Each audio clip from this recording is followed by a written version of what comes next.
Hi,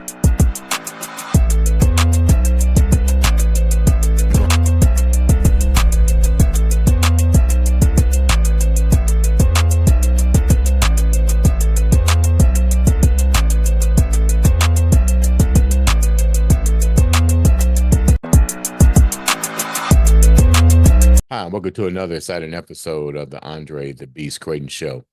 Today, we're going to go into the mind of a beautiful young lady. After going through the pre-interview, I was pretty much speechless. And let me tell you why I was speechless. This young lady has been following my platform for quite some time, and I want to say thank you for that. But out of that platform, her following, she really took interest in the things that I went through, what got me to that beast mindset, the trials, the tribulations, the code of silence, or living in silence for so long. She started a podcast of her own, the LFE. I'm not going to say what that means. I'm going to let her tell you what that means. But I thought it was really interesting. You know, the concept, the way that she went about it, and more importantly, what she's getting ready to create for the world. I'd like to welcome to the show all the way from New York, the host, the founder, the creator of the podcast LFE, Lauren Friedman, to the show. How you doing, Lauren? Good. How are you doing? Thank you so much for having me. Doing great. You know, such a long bio, all kind of accomplishments. Let's start first with who exactly is Lauren Friedman before we get into the in-depth of your creation here. Yeah. So I am somebody who just spent the last 20 years almost in advertising and technology. I have a very different perspective than a lot of people in the world especially who look like me. I was raised by two mental health professionals who were practicing. My dad grew up in East New York in the projects on welfare. He was extremely unwell. He was as mentally ill as he was intelligent, and he actually got into Harvard on a dare. He didn't go, but he was able to take himself out of the projects and create a beautiful life for my family and him. My mom also was a first generation Holocaust survivor. First generation American. Her mom escaped the Holocaust, and as you can imagine, having parents with both of those backgrounds can create a lot of generational trauma, as you would think about that. So I'm the oldest of their children, and I was born into this family for a purpose. I've always known since I was a little girl that I had a purpose. I didn't know how crazy my story was going to get or how it was going to all unfold, but I knew that I was going to help people with my story, and I was going to make them feel less alone, because I've always felt really alone in my struggles. My dad, actually, because he was so unwell, he actually had multiple suicide attempts throughout my life. And the first one that he had was when I was 5 years old, and I remember it still to this day. And as it turns out, it took me almost 40 years to figure this out, but I've lost and gained over 100 pounds multiple times. In the past 10 years alone, I ended up going from like 3 hours a week of just like a kickboxing boot camp to eventually 14 hours a week of HIIT and CrossFit, to starving myself, to taking 60 laxatives. And as it turns out, all of these physical manifestations that were happening in my body were actually trauma living in my body. But nobody understood the mind-body connection and how trauma impacts your body until very recently. And they really only knew it as it pertains to the battlefield.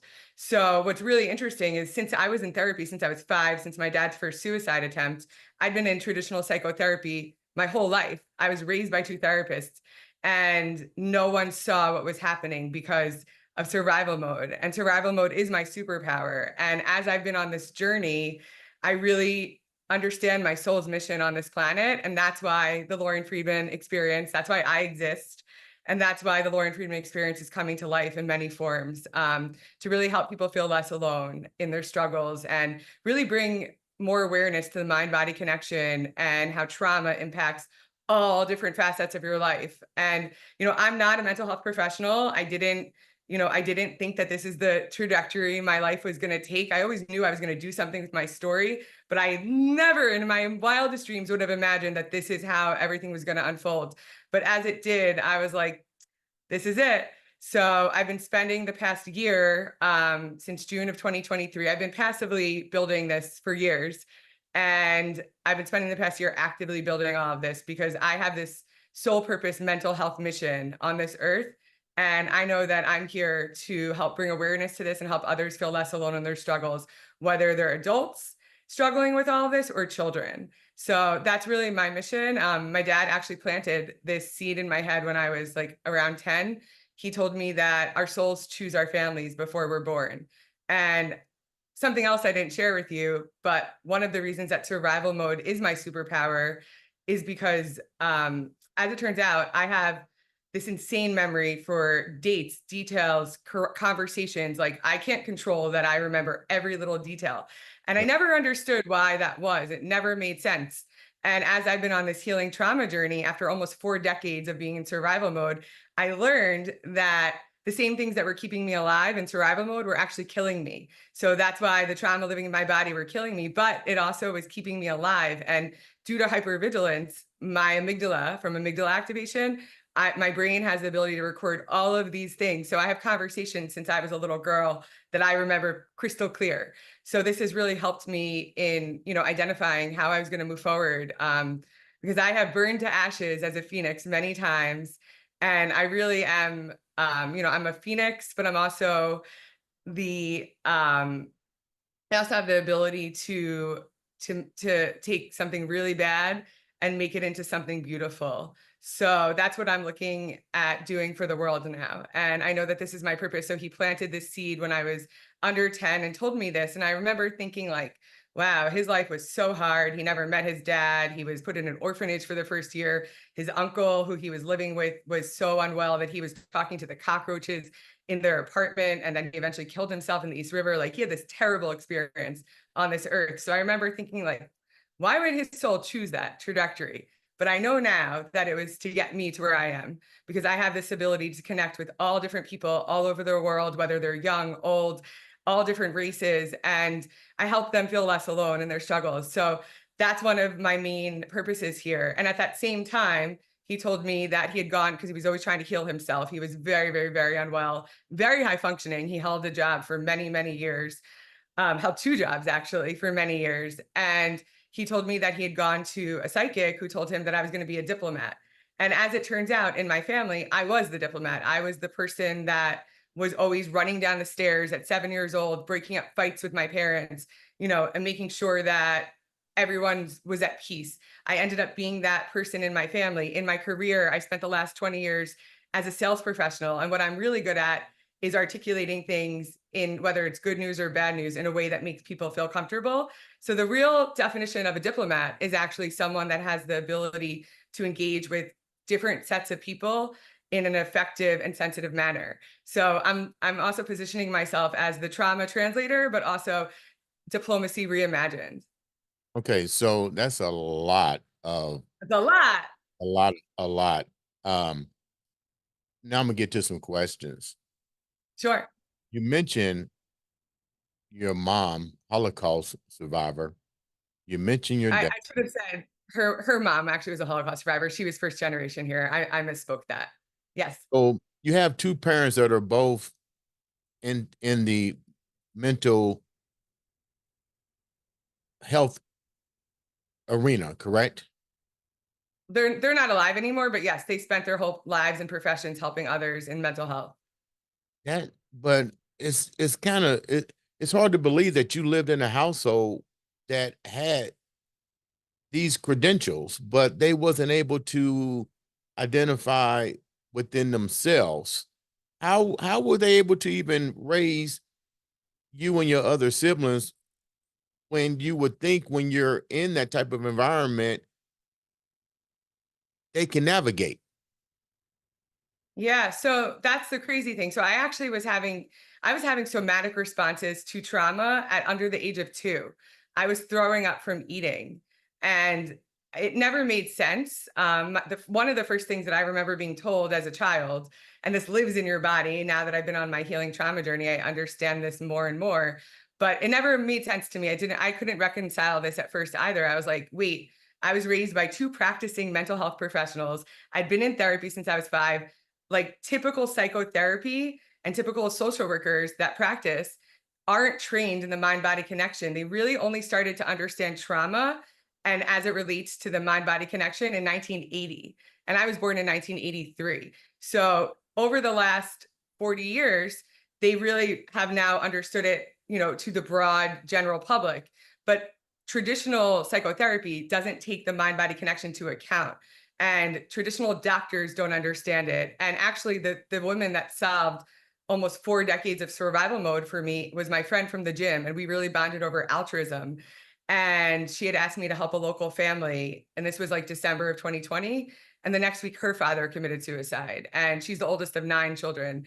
And it was before she was my physician. It was before she solved this for me. But I knew that when she did solve this for me, when this all came together, this wasn't accidental. This is my soul's purpose. And I'm being led by spirit guides that have committed suicide. I have plenty of instances where I've been able to meet people on a plane, in the middle of at a pool, in the middle of just walking down the street, and help them feel less alone in their struggles and get them resources. And because I have through hypervigilance, you're always on call. It means a heightened state of alert, which is why my brain is always recording everything to see if I'm safe.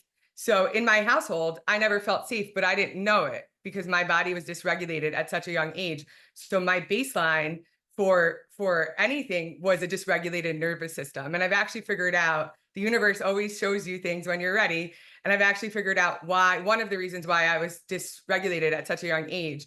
But that was my same question. I'm like, wait, I don't get it. I've been in therapy my whole life. I've done all of these things. I don't understand why nobody gets it. And now mental health professionals are starting to learn a little bit more about trauma and the mind body connection. But as it relates to everyday occurrences, no one was able to put that together. I broke my arm 7 times as a kid. I had all of these like screaming things going on that, to an outsider is like, oh, this girl's klutzy, or what's going on in her household. But no one saw what was going on because I also was really good at masking because I was really high functioning. So nobody really understood that trauma takes you out of your body.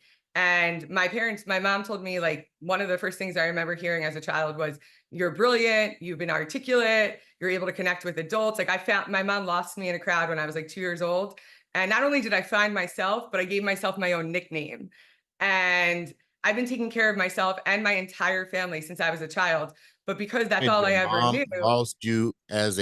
lost you at the age of 2 years old at a mall?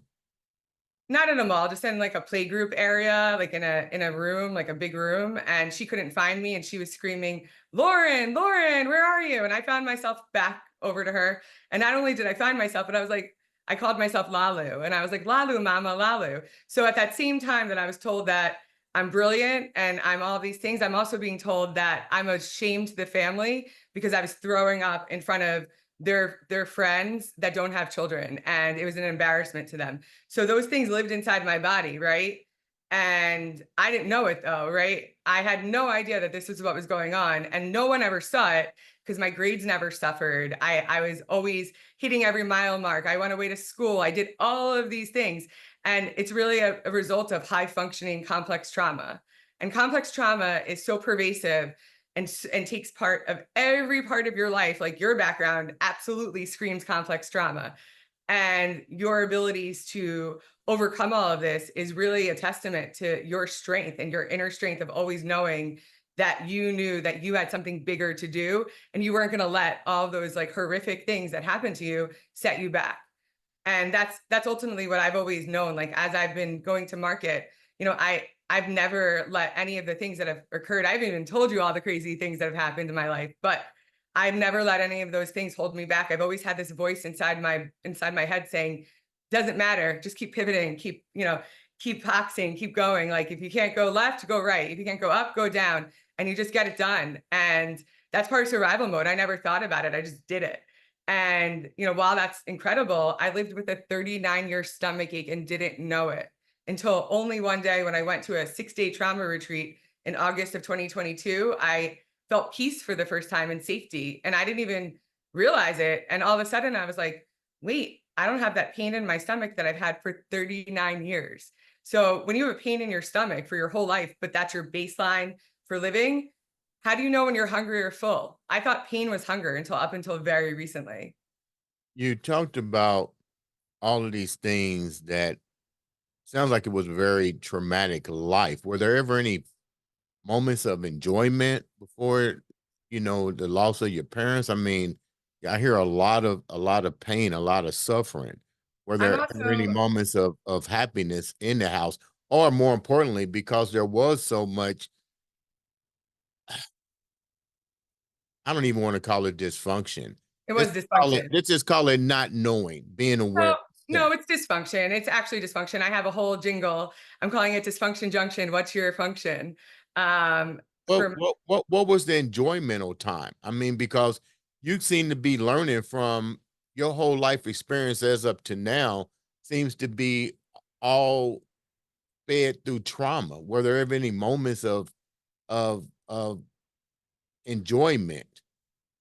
I was born with a bright smile. I was the entertainer. When you understand complex trauma and you understand the different roles in a dysfunctional family, then you start to understand all of these things. So my family tried their best. My dad worked 2 jobs. My mom busted her ass. I actually was, responsible for cleaning, like helping them out. I was the other parent. I was their co-parent. I filled in for the gaps when either parent couldn't do it. Even, taking care of my sibling, who I eventually did have to take legal action against a few years ago after my mom's death. So that is something that was really hard. But we did have fun. My mom did try her best to give us as many exposures to culture and things that they could. They didn't have a lot of money. They gave us everything they could. They never bought anything for themselves. They raised us with really good values, always helping others, even at the expense of your own self. But yeah, I've always been full of joy and love. And most people who have been through this much trauma, and by the way, I didn't know it was trauma. I knew things were bad, right? But that was the only thing I ever knew. So I Mm. never knew anything else. And so when you ask a question like, was it their fun? Yeah, I don't know what normal families do. That's like the hallmark of being an adult child of a dysfunctional family. It used to be actually called adult children of alcoholics, but now they brought in the definition to dysfunctional families, meaning any type of mental illness, substance abuse, addiction, anything like that living in a family that disrupts your ability to grow and individualize as a person. So I never considered myself, full of trauma until the last 2 years when I had to be treated for survival mode. And just so you know, the reason why this happened, why I had to be treated was um my body ended up like just was like, this is enough. And I was in adrenal fatigue, which isn't technically like an actual diagnosis that's recognized by medical professionals generally. At one point, they thought I had a tumor on my adrenal gland. And when they didn't, they were like, just lose more weight, get to a better BMI. And I'm like, but I already lost over 115 pounds. It doesn't make sense. And I've always eaten right. I've always worked out. Like none of those things made sense. So when you talk about fun, yeah, I always have fun. Like I am the epitome of fun. That's why I love children and children love me. I'm an adult child. I look at things through the lens of a 5-year-old. I hang out at the pool with, I have 4-year-old best friends. So I'm always having fun despite my circumstances. That's why nobody knew what was going on in my household, because I always made it my mission to enjoy my life anyway and to keep moving forward. But unless you process that, like you could talk about it. I've always spoken about it outwardly, like 10 years ago. This is a perfect example. And this is actually last Sunday was 10 years since Robin Williams committed suicide.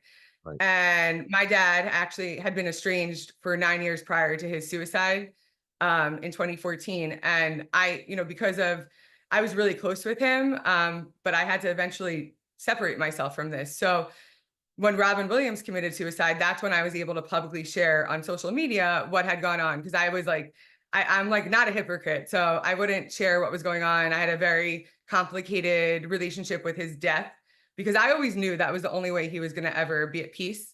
It was very clear to me at a young age that he was never going to be at peace unless he killed himself, which is a really horrible way to live. So when you think about hypervigilance, you're always expecting something terrible to happen, even if you're having fun, even if you're out with your friends, even if you're high accomplished professional. I always was expecting the other shoe to drop because it always did. And when you learn how to get your body out of hypervigilance, you then really enjoy your life. So now that I've been out of hypervigilance and got my body out of survival mode, I now really understand what it is to enjoy things. But to your original point, I'm the entertainer. You know, like Billy Joel says, the idol of my age. I've always been, I can make a joke anywhere and everyone laughs. I actually started doing comedy last summer. I'm bringing a little bit of that into my work. A lot of things with educating about mental health through music. Music is a big component of what I've been able to do to help regulate my nervous system and heal and communicate and share about how do you teach about how do you educate to people that have no idea what this means, like to have complex trauma, to have all of these situations that live on top of each other. So yeah, I my family did have fun, not in the traditional ways. They didn't have a lot of money. I said to my therapist the other night, I was like, I don't know what normal families do for fun, but my family went to family therapy for fun. So How long that did was it like take you? How long did it take you to get diagnosed or to recognize what you were going through? Who labeled the hypersensitive tagline to what you was going through? yeah, so it took me 39 years. Well, it's really 38 years. I was diagnosed with adrenal fatigue as well as complex PTSD in December of 2021. But prior to that, this was like since December of 20, or no, since June of 2020, I had been feeling off and I started to gain all this weight, and even my like eyebrows got really dark. My skin started like looking so weird. I couldn't think straight. I couldn't sleep. I was working out 14 hours a week, but I was gaining weight and it made me crazy.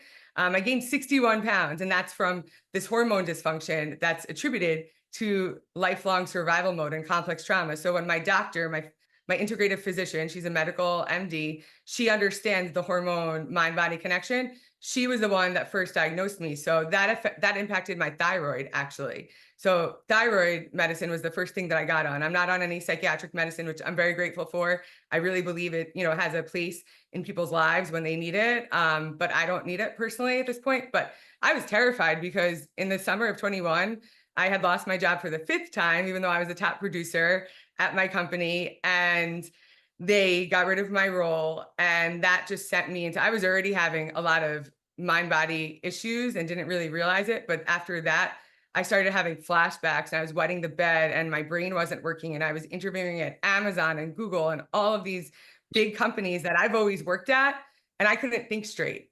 So when you look at everything What do you mean, holistically, Lauren? You couldn't think straight. What share it with the I viewers? was, What do you mean you I couldn't didn't have any, I'm sorry. explain to the viewers what do you mean you couldn't think straight? Because Yeah. you had five jobs. You lost five high-powered jobs. I mean, what were the people thinking that what were you doing that was exhibiting them either letting No, you go or you quitting? it wasn't. So it's actually not, had nothing to do with me. These were after M&A and divestitures as part of the advertising technology community. So they were whole companies, whole teams were laid off, not just me. So it wasn't because of me not being able to think straight or anything. Actually, the reason why nobody realized this was because I was so successful and I was so high functioning and no one knew. It's the hallmark of living in high functioning survival mode. But in 2021, I had closed a really big deal with a major pharmaceutical brand.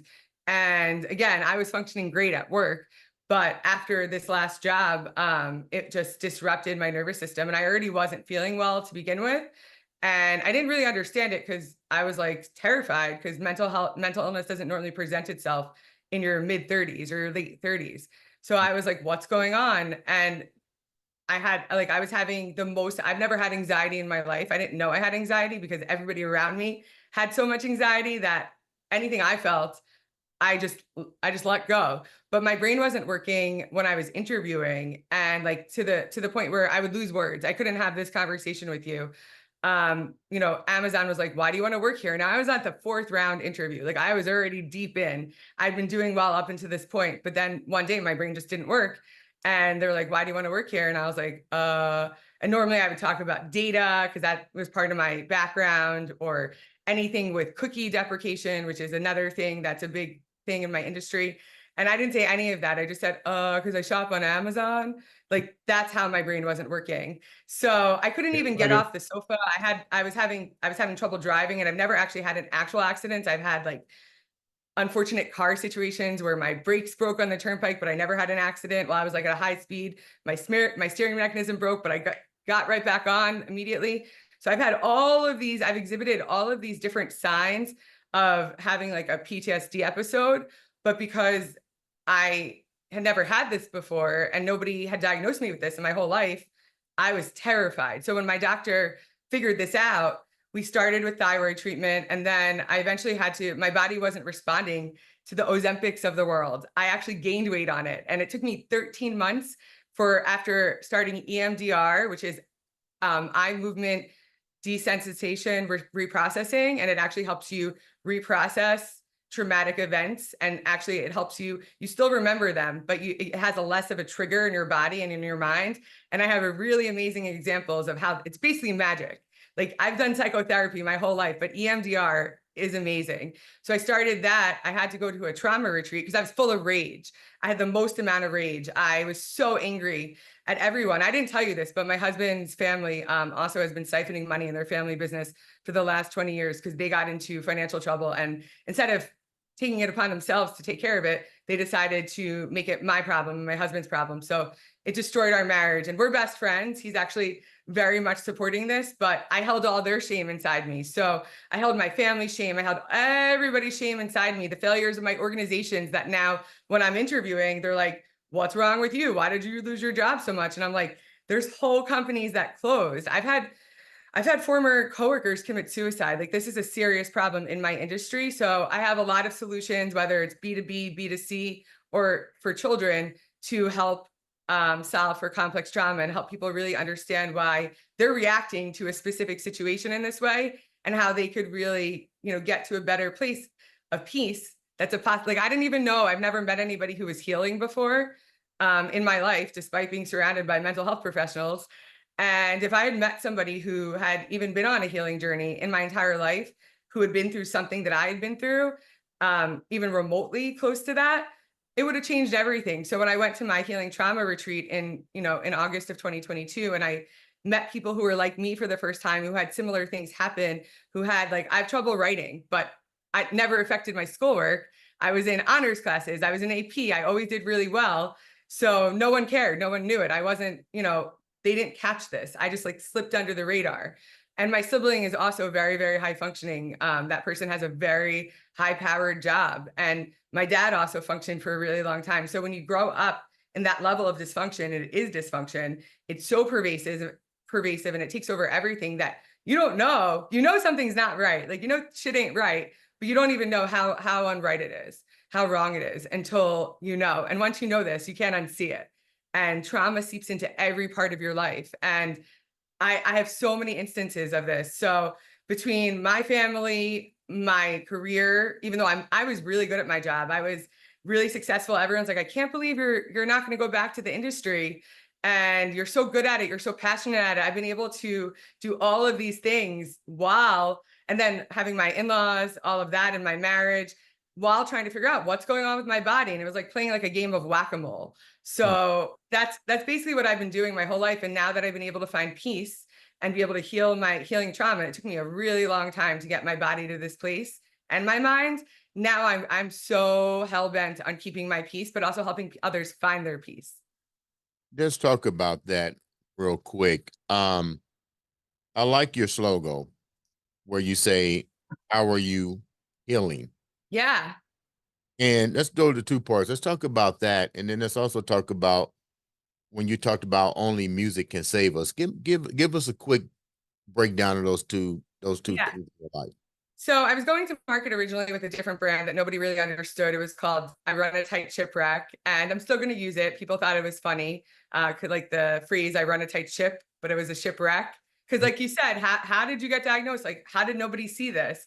Especially given my background. That's what the crazy thing is. That's why I know that I am meant to do this. Like nobody else in this entire world has this story. Nobody else has this background. My dad also, like, he grew up in East New York in the projects. He was the only white kid in his neighborhood. So he had me growing up thinking like we would pass by projects growing up and he'd be like, don't be afraid of the black man, be afraid of the white man. He's like, society's trying to hold the black man down. He's like, it's not their fault. They're living like this. But he's like, the white men, they're dangerous. So I grew up like in a very different perspective. So as I've been building all of this, I've always felt my dad's presence over the years. Like and music was a way that he was able to communicate with me and share his own struggles. Like during Kurt Cobain's suicide, that was kind of how he originally shared with me about his, even though it wasn't a direct conversation until like maybe 2 years later. So he's always been able to communicate with me through music. And that's how he shared some of his struggles with his own mental health and all these different ways that I know I can help others understand. So that's the only music can save us. There's going to be either, I'm not sure if it's going to be a movie or a series, but I use music to not only educate, but also help find connection, but also regulate my nervous system. I found ways to leverage different music to make sure that I'm not going to go out in beast mode and punch somebody, not that I ever did. What's the connection with Pearl Jam? Pearl Jam. So Pearl Jam in 2012, I never was like I liked alternative music growing up. And in 2012, there was a book that I was reading. I've been a voracious reader my whole life. And there was a book that I was reading that had a Pearl Jam song in it. And just one day, suddenly it just clicked. And Pearl Jam really helped me through a lot of hard times before I was on this journey. And as I was thinking, when I went to I have a few different reasons for why I'm starting my Pediatric Complex Trauma Foundation as I get this all stood up.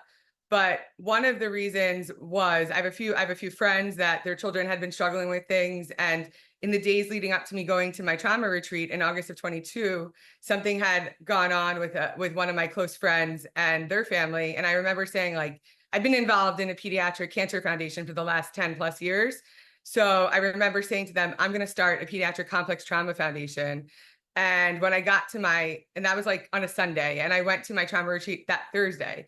And when I came back, I knew exactly what I was going to do, because I never, when I met people that were like me, that had similar things like me, that had similar physical responses, that where I was told my whole life that these are your fault, there's something wrong with you by society. Like I was told in my industry that I didn't have the right look because I was too fat or all of these things. But as soon as I lost weight, my career skyrocketed. And I was able to use my weight loss story to explain really complicated data to a variety of audiences that, a variety of like levels of understanding, right, of data through my weight loss journey, and talking about fidelity and quality of data. And I have the ability to basically make really complicated things more palatable. So when I got back from my trauma retreat, I knew I was going to do this. I was still employed at my last company, but I knew this was my mission. Like I was going to stand this up. And I wanted, children who are in this situation when, you have all these things that are happening and you can't talk about it at school. Like I couldn't talk about when I was being awoken with my dad setting off a fire alarm at 2 a.m. and I was the one who like solved it and all these things. I had to go to school the next day and my nervous system was lit up and you can't talk about that. And I just went on with my life.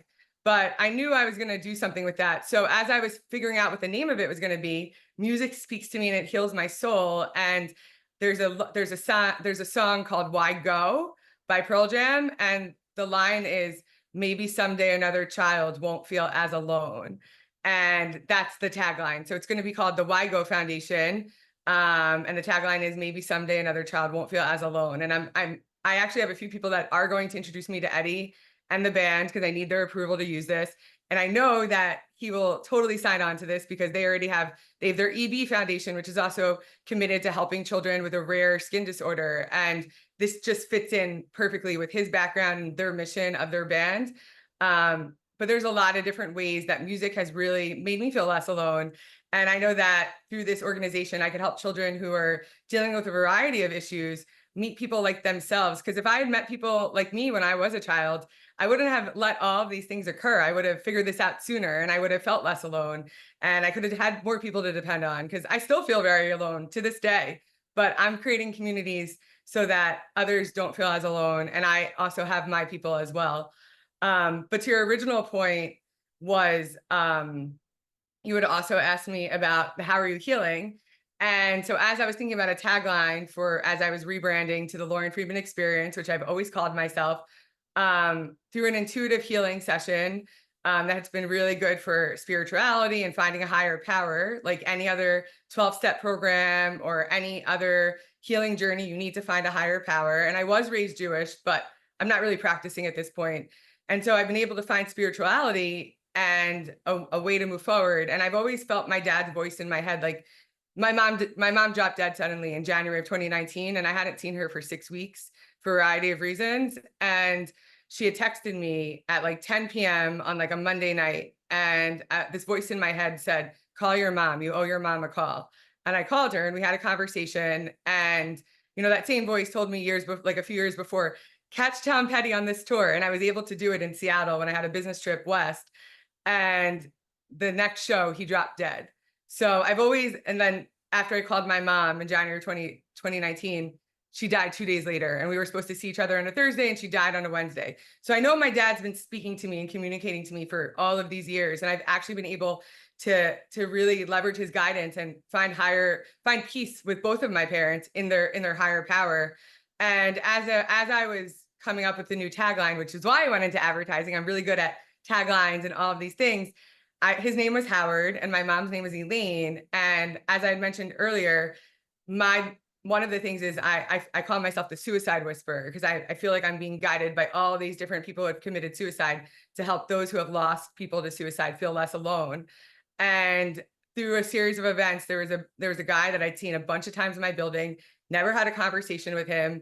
And I met him at the pool this past June, and he was in crisis. And I didn't know anything about him, but he was in crisis at that moment. His mom had committed suicide 6 years before, but at this exact moment, he was in crisis and he had to take a mandatory time off from work. And I was able to help him get resources and feel like he had a path forward. And from a Monday to a Friday, before I even saw his face, just seeing him from the back, I'm really good at reading people, and this comes across in so many different ways. I was able to see that he looked lighter. He was standing up straight. And as he turned around, he was like, I spoke to so-and-so. I feel so much better. I'm excited for the future. And I met his dad. I met his sister that day. And they were like, thank you so much for helping him get these resources. And that's ultimately what I'm doing. I want to help people feel connection, community, get resources. And the How Are You Healing came together through that intuitive reading was ask men, how are they healing? Because a lot of men, we know there's a mental health crisis with men, feel really alone. And I've been able, like, for men, like, talking to me. And it's not just men, this is for women too, but the How Are You Healing takes the onus off of that person from having to share what happened, because a lot of people don't even realize what happened or can't even talk about it. They're so consumed by it or shameful of it. And we don't have to talk about that. We could just say, how are you healing, and focus on healing, right? And find different modalities. And then when you're ready to share your truth and speak your truth, I have community, I have resources, I have safe places to provide you with that time to do that. So it's an homage to my dad, Howard. And if you take the D off of Howard, it's an E for Elaine. So that's why it's How-Are You Healing. Man, you have a tremendous story, tremendous information. I'm glad you took the time to come and share all of this on our platform. Anytime we can do something to further spread your message, we're here to do that. How can the viewers reach out to you for your services, and how can they follow you on your new platform? Yes, thank you so much. And thank you so much for having me. I'm so excited. I'm standing up the LFE, Connected by LFE Communities. And so right now you could find me on Instagram at the THE_LF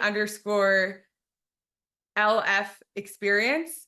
And that's on TikTok as well. I'm standing up a YouTube channel that's the-LFE, very simple. And if you just go on Instagram, you can just look at all my various links. But I will be having a new website, all of these different things. I'm standing up my own podcast series. Right now, I'm focused on the Connected by LFE communities because I'm really good at connecting people. I've always called myself a suited connector. So I'm going to be connecting people who feel really alone in their struggles, have community, and all the different resources, all the different healing modalities that you don't even realize, because it's not just one thing. You can't just do one thing. You have to do all of these things that complement each other. So I want people to find different modalities that stick with them, that they could try, right? Because you can't do everything at once, because I've tried to do that, does not work, and then build upon it. And The first area of that is through connection. So I'm going to be having an event on 10/10. It will be live streamed as well as on in person. And I'll be standing up more things. So I look forward to collaborating with you more and hoping to share the gospel of how are you healing. Before we leave, two parts of the question. The first question is, what kind of people need to reach out to you? And then the ending of this question is, how do you stay in that beast mindset to keep with all you've been dealing with this for 40 years? Yeah. 40 years. How do you stay in that beast mindset? Those are the two questions before we wrap up. Yeah. Well, I first thought this was for women, like perimenopausal women, to talk about hormones, but it's actually for everybody. So if you are having any struggles, if you feel alone, if you need more connection, please reach out. I have a lot of different resources for you. I would love for you to be a part of this community. And this is going to be this is a How Are You Healing revolution. I eventually will have movies. I have books coming. I have a fragrance that's going to eventually, a portion of the proceeds will fund the nonprofits. I have all of these things coming. We have to do one thing at a time. I can't do everything at once, even though I want to. But how do I stay in my beast mindset? I woke up in beast mode. I was born this way. I was actually born with the power to survive. I actually have it on my I got a tattoo for the first time during a PTSD episode in February of 22, and it says "Seek Parvis Magna," which means greatness from small beginnings.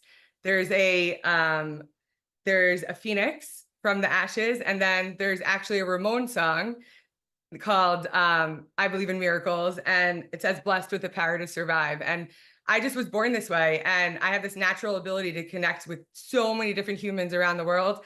And the larger purpose is maybe someday another human won't feel as alone. That's truly what I'm trying to bring here.